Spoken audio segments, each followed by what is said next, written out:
우리 지난주일 부활절 오후에 서울에 있는 광화문에서 이제 부활절을 기념하면서 큰 대형 퍼레이드가 펼쳐졌습니다.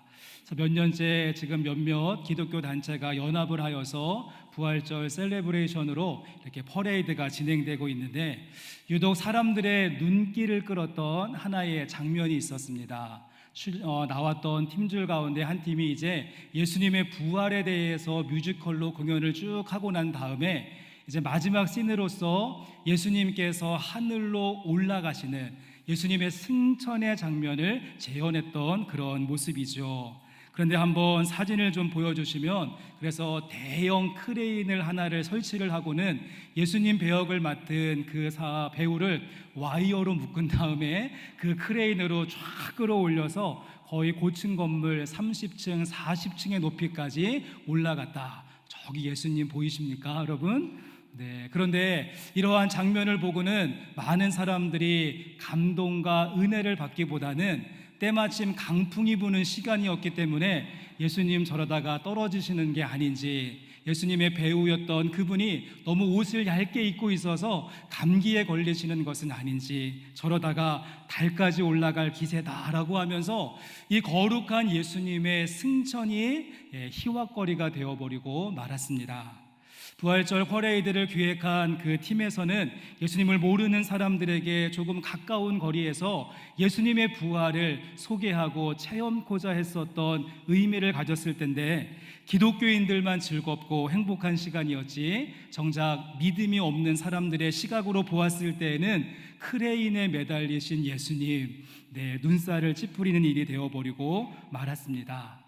저는 그래서 한 주간 동안 화제거리가 되었던 이 예수님의 승천을 오늘 말씀의 주제로 한번 삼아 보았습니다. 저희가 2주 전에는 종려주일 예배를 함께 드리면서 예수님의 십자가를 묵상하는 말씀을 함께 나누었고, 또 지난주일에는 부활주일 예배를 함께 드리며 사망 권세를 깨시고 부활하신 예수님의 다시 사심에 대해서 함께 말씀을 나누었다면, 이제 오늘은 부활절 이후 우리가 두 번째 주일을 시작하며 함께 예수님의 승천에 대한 말씀을 함께 상고해 보고자 하는 것이죠. 물론 예수님의 부활과 예수님의 승천 사이에는 40일이라고 하는 시간적인 간격이 있기는 하지만, 우리가 지난 금요일부터 시작한 금요 성령 집회 말씀 시리즈 부활이 있기에라고 하는 말씀으로 이 40일의 공백을 메우는 것으로 한번 생각하시고, 오늘은 예수님의 십자가의 다음에 이어서 예수님의 부활, 이제 그 다음에 또 하나 이어서 이 세계는 뗄래야 뗄 수 없는 기독교 신앙의 토대라고 할 수 있는데, 예수님의 승천하심에 대해서 같이 한번 상고하시고, 다음 주부터는 우리 교회의 올해의 텍스트인 창세기 말씀으로 다시 돌아가도록 하겠습니다. 여러분, 그런데 우리가 이렇게 예수님의 십자가, 예수님의 부활, 예수님의 승천을 연속선상에 놓고 쭉 볼 때 앞에 있는 십자가와 부활에는 많은 비중이 있는 반면, 마지막에 있는 예수님의 승천은 약간 소홀하고 또 때로는 낯선 감이 우리 가운데 있는 것이 사실이죠. 하지만 본래 기독교 전통에서 예수님의 승천일은 굉장히 중요한 절기 가운데 하나였습니다. 그래서 지금도 유럽의 많은 나라들은 이 예수님의 승천일이 되어지면 승천대축일이라고 이야기하면서 아예 나라 전체가 공휴일로 정하고 학교와 직장이 다 쉬는 모습을 보기도 합니다. 그만큼 예수님의 구속의 사역은 십자가를 통하여서 부활로 이어졌다라고 한다면, 그 부활이 다시 예수님의 승천으로 연결되어질 때 완성된다라고 할 수 있을 것입니다. 성도 여러분, 그렇다고 한다면 이 부활 이후에 예수님의 다시 사심 이후에 펼쳐지는 예수님의 승천하심, 우리가 어떻게 이해하고 우리의 신앙의 체계를 정립하는 것이 좋을까요? 우리 먼저 승천 장면을 소개하는 말씀을 한번 참고해 보시면, 누가복음의 가장 마지막 마지막 장면, 누가복음 24장 50절과 51절 말씀에서 이렇게 기록하고 있습니다. 예수께서 그들을 데리고 베다니 앞까지 나가사 손을 들어 그들에게 축복하시더니, 축복하실 때에 그들을 떠나 하늘로 올려지시니, 하늘로 올려지셨다라고 말씀하고, 같은 저자인 누가는 이제 사도행전 말씀에서도 다시 한번 이야기합니다. 누가는 누가복음 말씀 마지막과 사도행전 말씀 앞부분을 이 예수님의 승천이라고 하는 접착제를 가지고 연결하며 두 권의 말씀이 한 책임을 우리에게 소개하는데요. 사도행전 1장 9절의 말씀도 보시면, 이 말씀을 마치시고 그들이 보는데 올려져 가시니 구름이 그를 가리워 보이지 않게 하더라. 두 말씀 모두 예수님께서 마지막 말씀을 축복의 메시지로 선포하시고 난 다음에 모든 사람이 보는 앞에서 하늘로 올려지시고 구름이 가리워져서 더 이상 예수님의 모습이 보이지 않았다라고 말씀은 기록합니다. 여러분, 그렇다면 예수님께서 하늘로 올려지시고 구름이 가리워져서 보이지 않는 모습, 우리가 어떻게 이해하면 좋은 것일까요? 지난주일에 있었던 부활절 퍼레이드 때처럼 크레인과 와이어는 동원되지 않았지만 예수님께서 계속해서 하늘 높이 올라가시고 또 올라가시고 또 올라가시는 그런 모습을 이야기하는 것일까요? 며칠 전에 이제 우주 비행사 4명을 태운 아르테미스 2호가 달까지 가서 열흘 동안 잘 있다가 무사히 복귀했다라고 하는 그런 소식도 들었는데, 여러분, 지금 예수님께서 구름을 뚫고 계속해서 하늘 높은 곳 올라가고 또 올라가서 대기권 밖으로 나가시고 달나라까지 우주 공간까지 나가시는 최초의 우주인이 되셨다라고 하는 그런 의미겠습니까? 그런 의미는 아닐 것입니다. 제가 어릴 적에 교회 학교에서 배웠던 그런 찬양 가운데 저 높은 하늘에 저 높은 우주에 전국을 만들고 주 믿는 자들 오라네. 여러분, 잘 기억 못 하시나요? 역시 교회 학교는 좋은 데를 나오셔야 됩니다. 아마 이거는 아실 텐데요. 나는 구원 열차 올라타고서 하늘 날아가지요. 빵빵. 여러분 기억하시죠?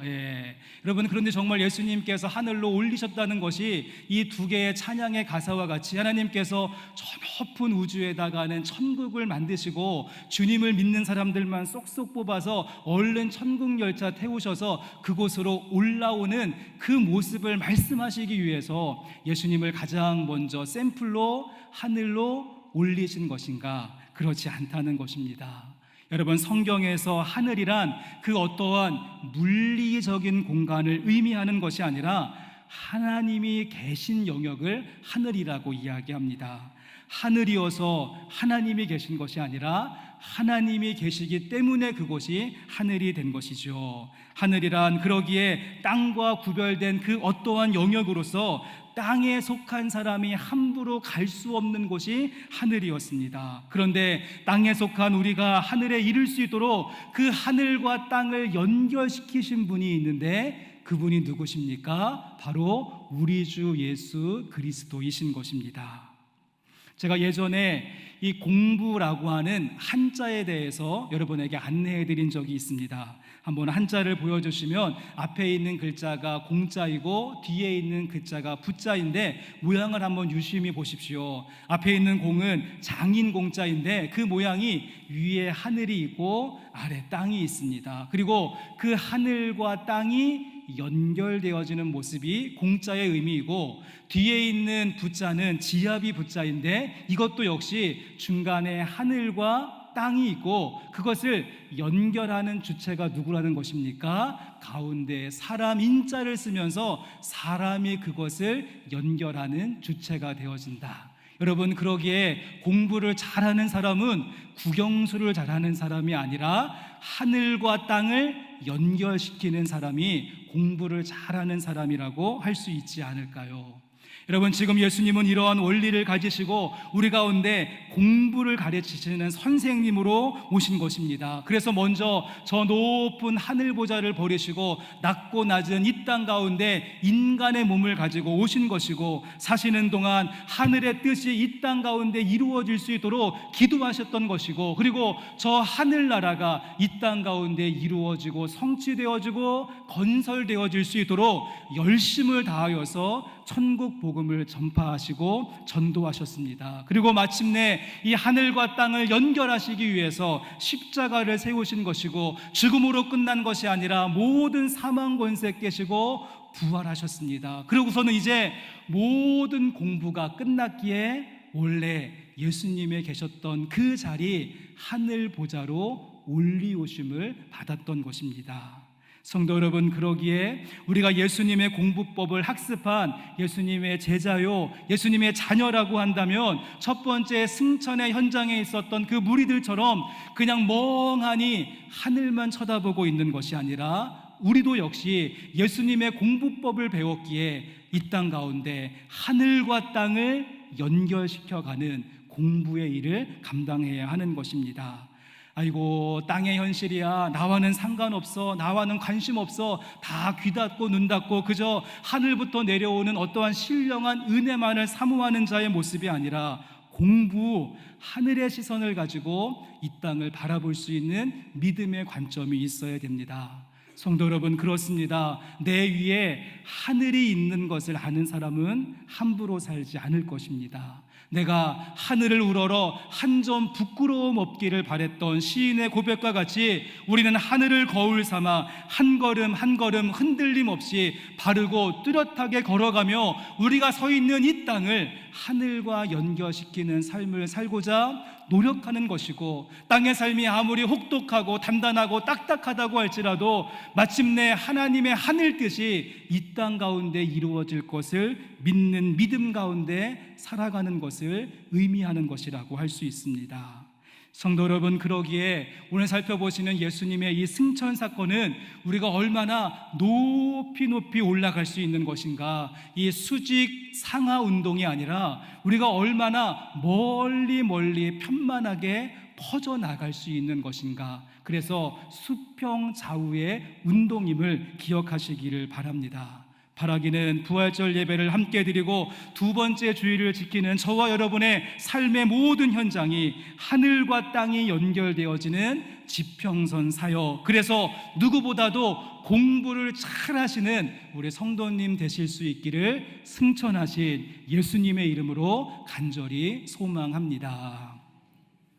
여러분은 어떠셨습니까? 여러분은 학창시절에 공부를 잘하시는 우등생이셨습니까? 우리 가정에서 아이들에게는 야 이놈아, 아빠는 말이야, 엄마는 말이야, 너 같은 학창시절에 불우한 환경임에도 불구하고 열심히 공부해서 1등을 놓친 적이 없는데 너는 누구를 닮아가지고 이렇게 꼴찌를 도맡아 하느냐라고 아마 잔소리하신 적이 있으실 텐데, 여러분 정말 소시적에 공부 좀 하셨다라고 한다면 또 하나의 중요한 공부, 하늘과 땅을 연결시키는 하나님의 공부 잘해야 되지 않겠습니까? 그렇다면 우리가 어떻게 할 때 하늘나라의 우등생이 될 수 있고, 우리가 어떻게 할 때 예수님의 공부법을 이어받아서 이 하늘과 땅을 연결시키는 그 일들을 잘 감당할 수 있는 것일까요? 전 이것에 대한 답변으로서 예수님께서 이제 하늘로 승천하시면서 마지막 남기셨던 말씀, 그래서 예수님께서 남기셨던 두 마디의 말씀을 우리의 마음속에 잘 간직하며 살게 될 때 하늘과 땅을 연결시키는 공부를 잘할 수 있다라고 말씀드리고 싶습니다. 그래서 다시 한 번만 여러분 사도행전 1장 9절의 말씀을 보시면, 사도행전 1장 9절에 이 말씀을 마치시고 그들이 보는데 올려져 가시니 구름이 그를 가리워 보지 않게 하더라. 그래서 어떠한 말씀을 마치신 다음에 그 다음에 승천하셨고요. 그 마지막 말씀이 무엇인가, 유심히 오늘 본문 말씀을 보았더니 예수님께서 누가복음 마지막 부분에 두 마디의 아주 강력한 선포와 명령과 권면의 말씀을 주시고 하늘로 승천하시는 것을 확인하실 수 있습니다.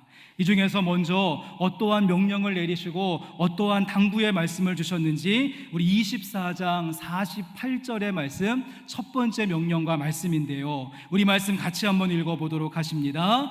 너희는 이 모든 일의 증인이라. 너희는 어떻습니까? 이 모든 일의 증인이다라고 명령하시고 말씀하신 다음에 그 다음에 하늘로 승천하셨다는 것이죠. 여러분, 그러기에 우리 가운데 내가 먼저 본 것이 있고, 내가 먼저 들은 것이 있고, 내가 먼저 경험하고 체험하고 우리 가운데 부어진 바 그 은혜가 있다고 한다면 그것을 정확하게 전달하고 증언하는 증인의 삶을 살게 될 때, 그 증인의 삶의 현장과 자리마다 하늘과 땅이 연결되어지는 놀라운 일들이 펼쳐지게 된다는 것입니다.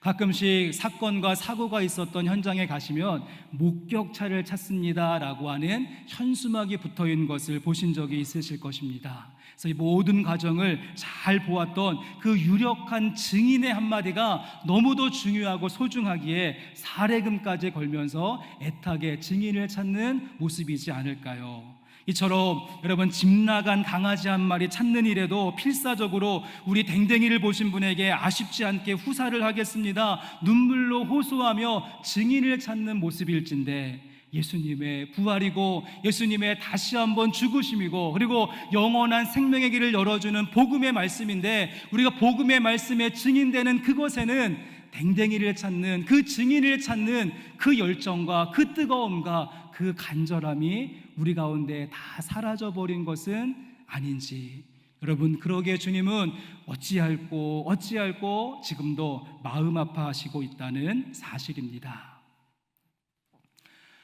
제가 어제 토요일 점심시간에 우리 교회 식당에서 성도님들과 함께 곤드레밥을 먹었는데요, 달래장에 맛있게 제가 곤드레밥을 비벼 먹으면서 앞에서 함께 식사하셨던 장로님하고 이런 대화를 좀 나눈 적이 있습니다. 원래 이 곤드레밥은요, 강원도 두메 산골에서 먹던 잘 알려지지 않았던 그런 음식인데, 언제부터인가 그것이 이제는 전국적인 그러한 음식이 되어져서 어디 가든지 곤드레밥을 먹을 수 있고, 심지어 전라북도에 있는 교회에서도 곤드레밥을 먹습니다라고 제가 이야기를 했습니다. 그러면서 이 곤드레밥이 전국 방방곡곡으로 전파되듯이, 와, 정말 하나님의 복음도 이 곤드레밥처럼 전국 모든 곳에 구석구석 전파됐으면 좋겠습니다. 다시 한번 삼천리반도 금수강산 하나님의 복음으로 부흥케 되는 그날을 소망합니다 라고 제가 이야기하고는 얼른 맛있게 곤드레밥을 먹었는데요,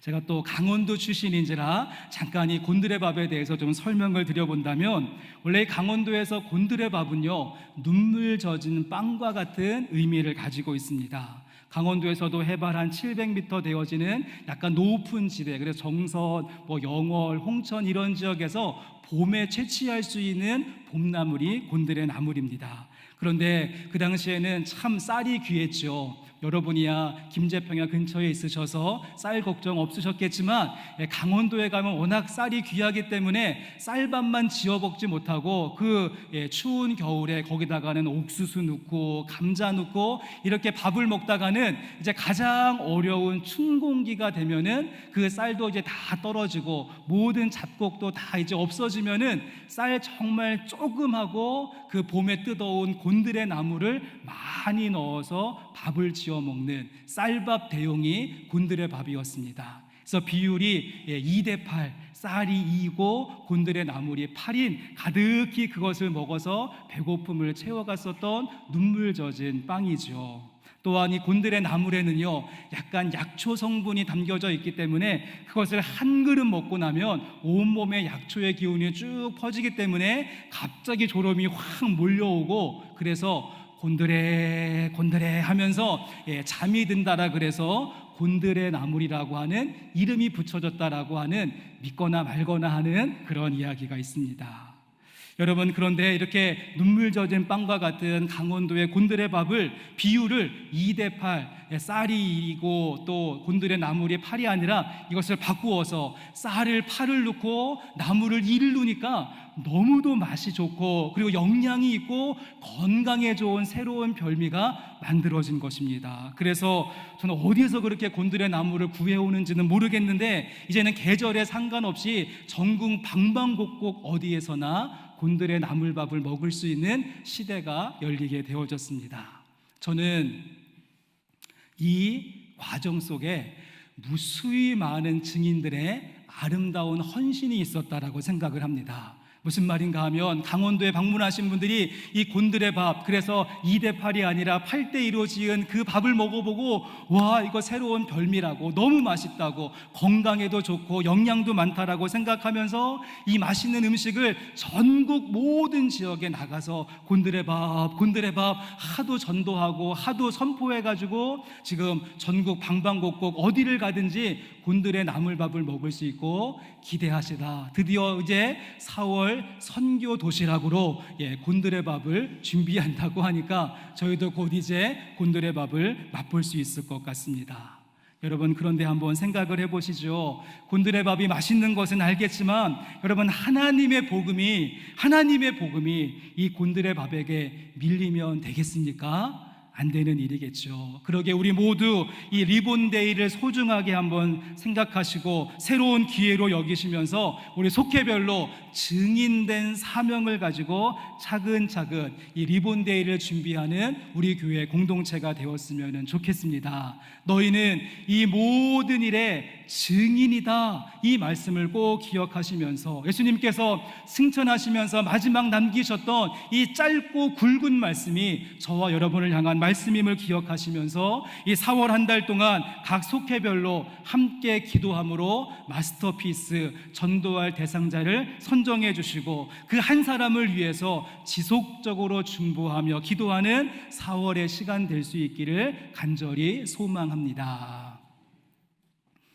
아멘을 별로 안 하시네요. 그래서 제가 아멘할 때까지 계속 해보면 우리가 즐겨 부르는 찬송가 가운데 여러분, 찬송가 508장에 이러한 찬송이 있습니다. 지금은 우리가 나그네 되어도 라고 하는 찬양이고요. 이 찬양의 후렴부에 보시면 어떠한 가사가 있는가 하면 가사가 참 재밌습니다. 주 내게 부탁하시니, 여러분, 그 다음에 어떤 가사가 있습니까? 주님이 부탁하신 일이 있는데 그것은 천사도 흠모하겠네. 누가 흠모한다고요?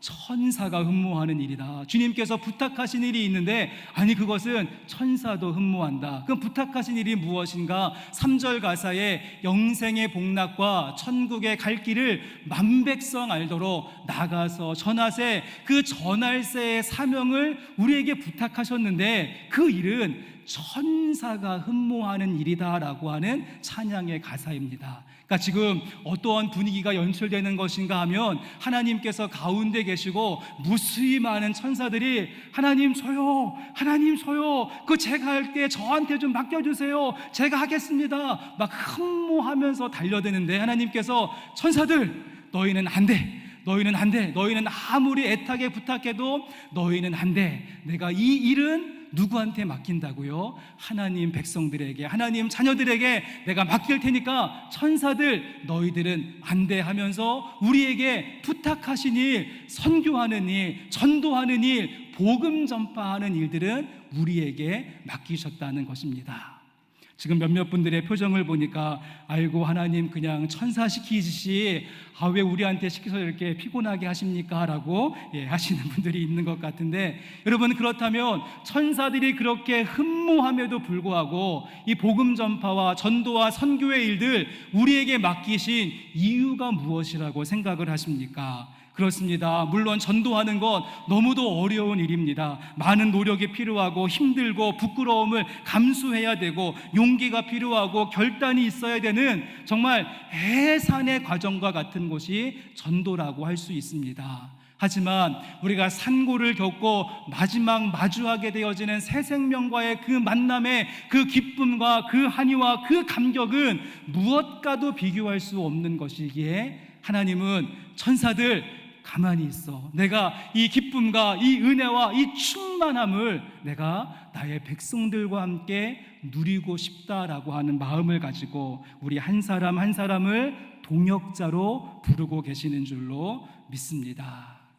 어떤 분들은 아이고 저는요 생활이 바빠가지고 전도할 시간이 없어요. 그리고 저는 성격이 워낙 내성적이고 샤이해서 저는 그거 체질에 맞지 않아요. 또 제가 복음을 전했는데 거절당하면 어떡해요? 창피해서. 그리고 내 주위에는요 하나님 안 믿는 사람 한 명도 없어요. 그리고 이런 거 할 거면 교회 중직자들이나 시키세요라고 하면서 우리가 정말 핑계와 이유를 대려고 한다면 저는 이 자리에서 수십 개 수백 개의 이유와 핑계가 만들어진다라고 생각합니다.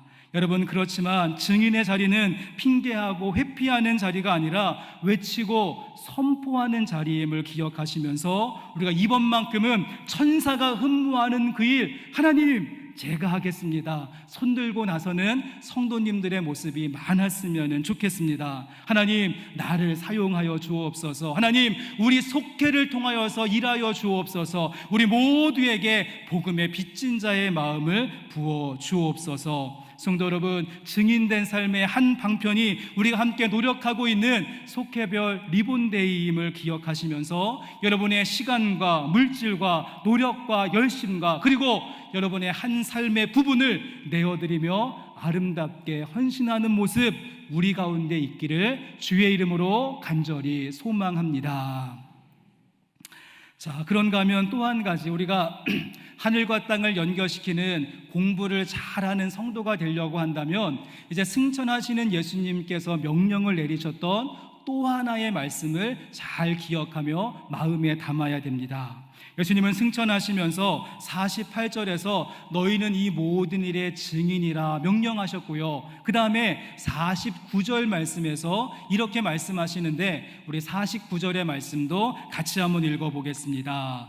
볼지어다 내가 내 아버지께서 약속하신 것을 너희에게 보내리니 너희는 위로부터 능력으로 입혀질 때까지 이 성에 머물라 하시니라.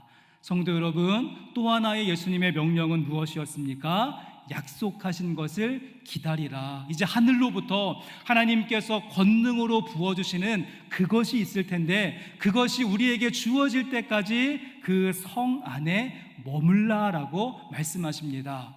여러분, 예수님께서 약속하셨고 곧 부어지고 성 안에 머물러 있으면 강력하게 임하는 그것이 무엇입니까? 여러분 아시는 대로 성령님의 임재, 성령님의 그 뜨거운 역사하심이 그 성 안에 모여서 기다리고 있는 자들에게 임하게 될 것이다 라고 말씀하고 있는 것입니다.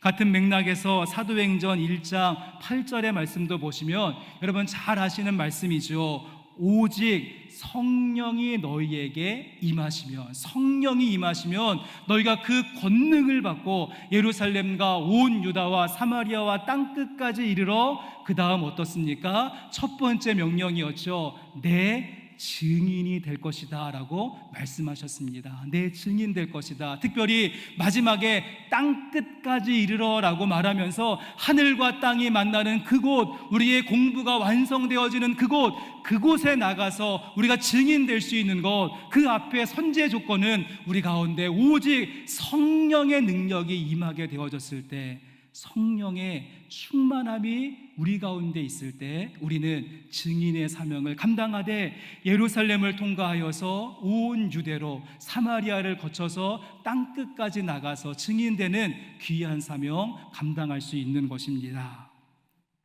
또한 이와 같은 약속은요, 죄송합니다. 그와 같은 약속은 금방 이루어집니다. 금방 이루어져서 사도행전 2장 2절과 3절의 말씀을 보시면 그 약속이 바로 성취가 되어지는데 우리 2절과 3절의 말씀은 같이 한번 읽어보겠습니다. 호련히 하늘로부터 급하고 강한 바람 같은 소리가 있어 그들이 앉은 온 집에 가득하며 마치 불의 혀처럼 갈라지는 것들이 그들에게 보여 각 사람 위에 하나씩 임하여 있더니, 오늘 말씀을 기록하고 있는 누가는 예수님께서 약속하셨던 성령님의 임재를 아마 좀 자세하게 잘 전달하고 싶었던 갈망이 있었던 것 같습니다. 그래서 성령 임재의 사건을 두 가지를 가지고 예를 들어서 이랬습니다라고 우리에게 설명하죠. 먼저는 어떤 모습인가 하면 바람은 아니지만 급하고 강한 바람 같은 소리의 모습으로 성령님께서 임하셨다. 또 한 가지는 불은 아니지만 마치 불의 혀처럼 갈라지는 것이 각 사람 가운데 임하게 되었다라고 말씀하면서 성령님의 임재의 모습을 바람처럼 불처럼 바람처럼 임하시는 성령님이 온 집 가운데 각 사람 가운데 임하는 모습이었다라고 설명해 주고 있는 것입니다. 생각해 보시면 바람이 있고 불이 있습니다. 불하고 바람이 만나면 어떻게 되어질까요? 불과 바람이 만나면 팍 하고 거기에 불씨가 생기게 되는 것이고, 그 불씨는 가만히 한 자리에 머물러 있는 것이 아니라 그 불어오는 바람을 따라서 사방으로 온 지역으로 흩어지는 모습을 보여주고 있는 것이지요. 그러기에 성령 충만의 가장 첫 번째 목적은 그들을 불씨로 만드셔서 이 말씀과 같이 온 유다와 사마리아와 땅끝까지, 예루살렘부터 시작해서 땅끝까지 이루어지는 복음 전파의 일을 위해서 성령님의 역사하심이 첫 번째로 임하게 되었다는 것입니다. 우리나라 선교 초기에 미국에서 건너온 선교사님들이 사역을 감당할 때 참 어려운 점 가운데 하나는 무엇이었는가 하면 여성분들에게 복음을 전파하는 것이 참 어려웠다라고 합니다. 왜냐하면 시대가 남녀가 유별한 그런 시대였기 때문에 남자가 여자를 만나서 복음을 전파하는 것 여간 어려운 일이 아니었죠. 하지만 그래도 어찌어찌 해가지고 여성분들 가운데 믿음을 갖는 자들이 생겨나게 되어졌고, 그런 분들이 이제 교회를 찾아오게 되어졌습니다.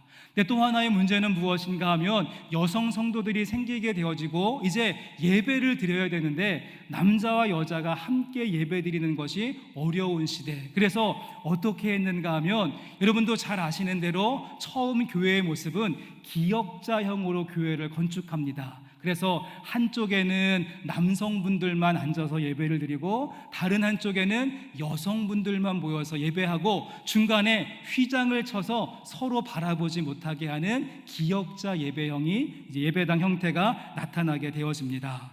상당면에 가시면 두동교회라고 하는 오래된 교회가 있는데 거기 가보시면 지금도 기역자형 예배가 잘 보존되어져 있습니다. 그리고 이제 따로따로 예배드리고 이제 남자 성도님들은 선교사님이 복음을 가르치고 또 이제 여자 성도님들은 선교사님, 이제 사모님, 부인들이 말씀을 가르치는 그런 일들이 있게 됩니다.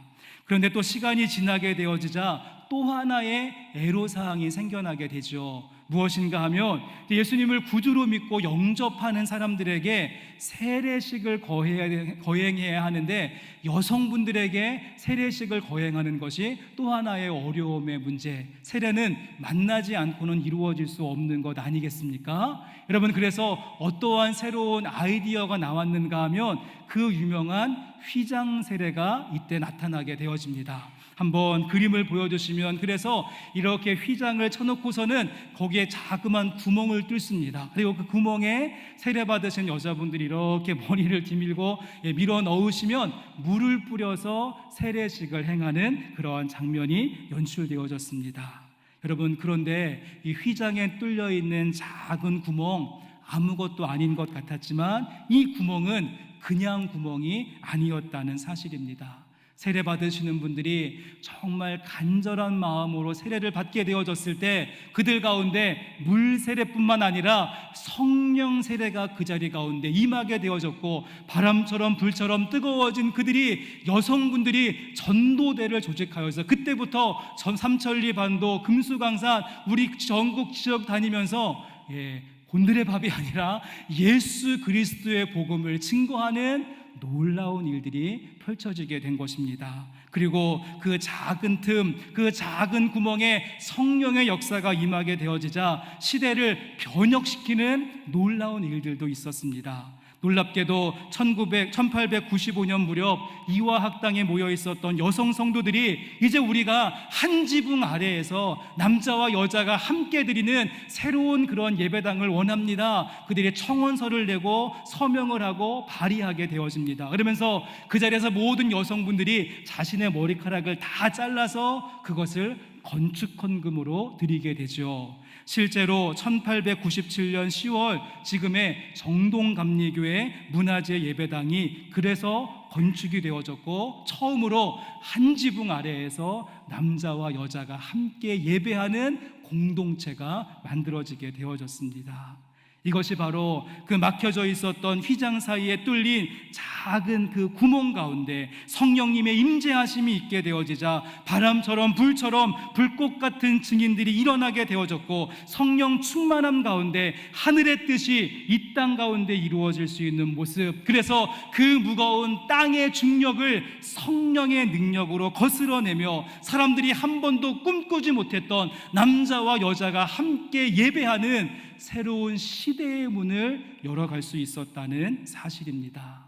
성도 여러분, 그 모습을 기대하시면서 여러분의 삶의 현장에서도 작은 구멍 하나 만들어 보시고 작은 틈 하나 내보시기를 바랍니다. 그곳 가운데 성령님께서 임재하시고 역사하실 때, 그 작은 틈 가운데 주님께서 인도하실 때 땅의 질서를 거스르며 하늘의 질서를 세워가는 새로운 삶의 모습이 저와 여러분의 인생의 지경에도 열리게 될 줄로 믿습니다. 무엇보다 불처럼 또 바람처럼 임하셨던 그 성령님의 충만함을 입으시고 우리를 부르신 자리에서 땅과 하늘 연결시켜 나가는 공부를 잘하는 믿음의 성도들 되실 수 있기를 주님의 이름으로 간절히 소망합니다.